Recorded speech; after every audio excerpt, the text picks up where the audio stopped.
Number 66 Residence by Tristan Burfield in Melbourne, Australia.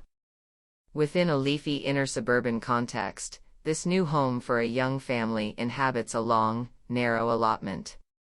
Grading down from the street, the site looks toward the 8th green of a private golf course bordering onto the Yarra River.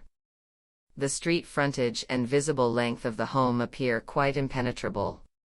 The exterior is a composition of greys, blockwork, concrete, and render with sparingly located black highlights. Windows have been sparsely arranged, limited to small repeat squares and tall slots located at junction moments. Openings are pushed into the exterior face, creating a depth to the façade and a heaviness to its materiality. The home's more substantial openings are oriented privately and inwardly, framing views onto courtyard spaces, light wells, and roof lights, and, along with the narrow lower end of the building, opening up towards the manicured greens and fairways of the golf course. Beginning with a long galvanized steel grate entrance stair that hovers amongst native grasses in a courtyard, the home unfolds as a series of sequential spaces that break off into separate levels and slowly step down the site. A continuous rammed earth wall constructed from recycled concrete runs along the length of the building.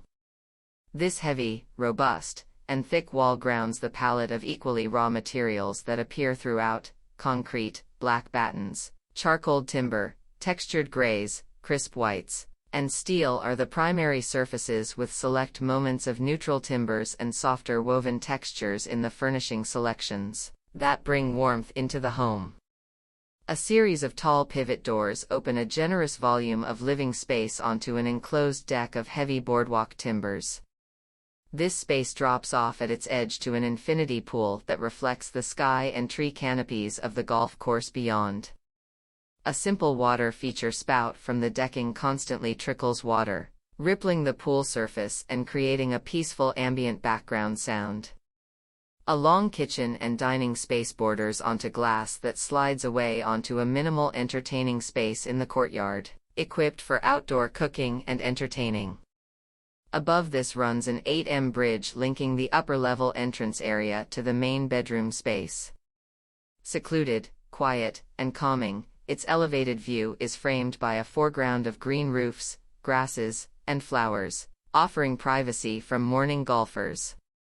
An in-situ concrete perimeter to the bed forms side tables warmed by the hydronic heating inside, rendering the concrete pleasant and almost soft to the touch. One of my favorite successes of this home is how much the external garden and context are experienced from within. Despite how little was available to us, every bit of view where it could be found is framed and carefully constrained. One can wander through the house from front to back and experience an intense closeness to the views beyond, whether near or far. All the while doing so with a sense of complete isolation from the suburban context around.